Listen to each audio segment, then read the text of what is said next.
आप हमारी हेडलाइन को देखकर यही सोच रहे हैं ना कि आखिर दोनों में किस बात को लेकर समानता है और कौन सा रिश्ता है दोनों के बीच।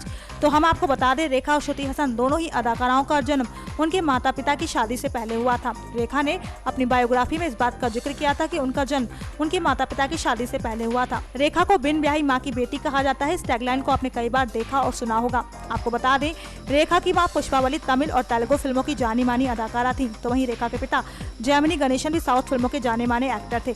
रेखा के माता पिता ने एक साथ कई फिल्मों में काम किया था। फिल्मों में काम करने के दौरान ही दोनों के बीच अफेयर हो गया था। इसी बीच रेखा की मां प्रेग्नेंट हो गई थी, लेकिन रेखा के जन्म के बाद ही पुष्पावली और जेमिनी गणेशन ने शादी कर ली थी। रेखा के बाद भी पुष्पावली को 2 बेटियां हुई थी। ठीक इसी तरह श्रुति हसन की कहानी है। उनकी मां सारिका भी हिंदी सिनेमा की जानी मानी हीरोइन रह चुकी हैं। तो वहीं उनके पिता कमल हसन की अदायगी से तो हर कोई वाकिफ है। बताया जाता है सारिका कमल की दूसरी पत्नी है। उनकी पहली पत्नी वानी थी, जिनसे उनका तलाक हो चुका था।